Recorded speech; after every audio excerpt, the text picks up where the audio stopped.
So we have to. What the hell is that shirt? It's a piece of lint.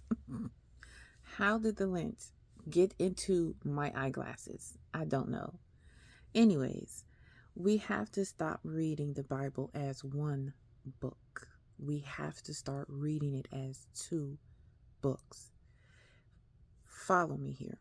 For example, think about the creation story and how the first creation story, it talks about how God built the earth. But then the second creation story, it talks about how the Lord built the earth. So the original meaning of Lord is somebody who is like like it's not a god, it's like set up as a person to rule over other people. So the first creation could possibly be the actual creation. God created the heavens, and scientifically showing you how God created all things, if you can break it down in a scientific manner. The second one shows you how the Lord repurposed that story into the Lord's own interpretation. Now, follow me to the parable of the sower, and how when the servants of the guy said, "Hey, there are weeds growing up with the plants, like with the fruit," and the owner of the land said, "An enemy sowed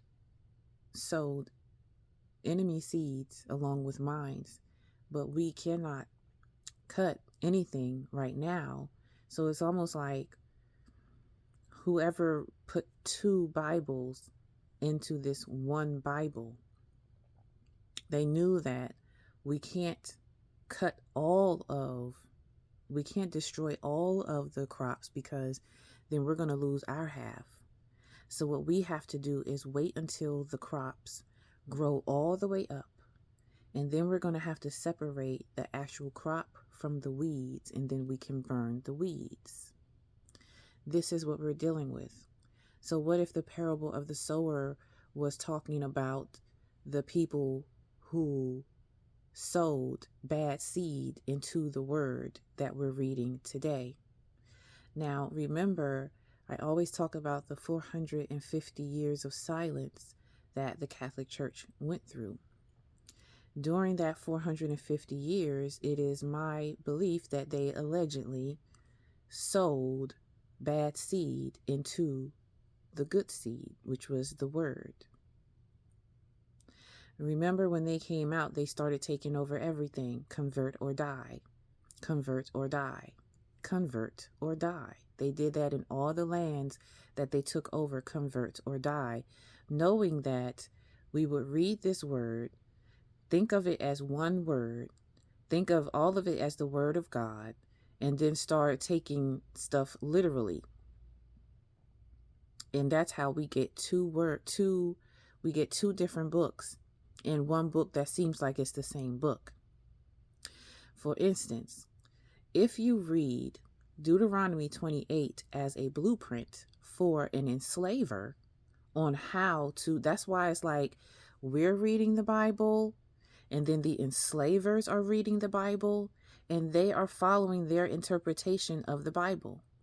So if you read Deuteronomy 28 as a blueprint for how to enslave multiple people, you make them grow their own, you make them work on the land. You don't allow them to eat from the land. You make them build the houses. You don't allow them to live in the homes that they build.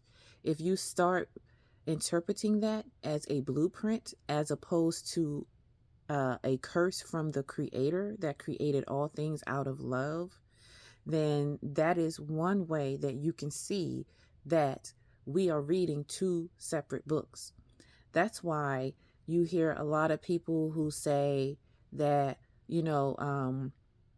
for instance, like the Christian nationalists here in the United States Like, how are they reading it? Are y'all not reading about what? No, they're not. They're reading that secret. That's that secret coded language that they understand, that they have an understanding of, that we don't, because we weren't taught the code.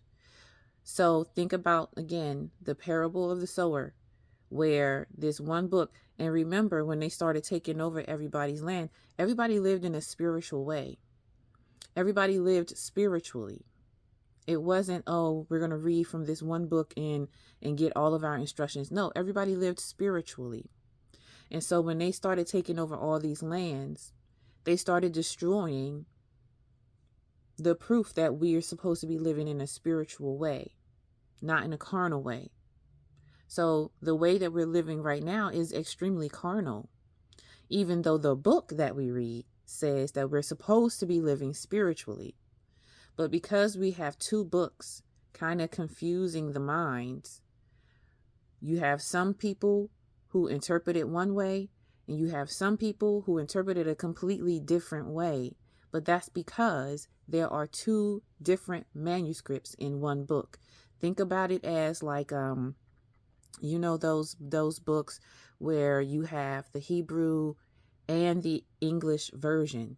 If you don't understand, like when you learn Hebrew, you realize like, oh, the interpretation of this Hebrew is completely different from the interpretation that they put in English. And that's what we're dealing with. We're dealing with two different books. One is coded. Well, they're both coded, but one is coded for life and the other one is coded for death and destruction. And that's my theory.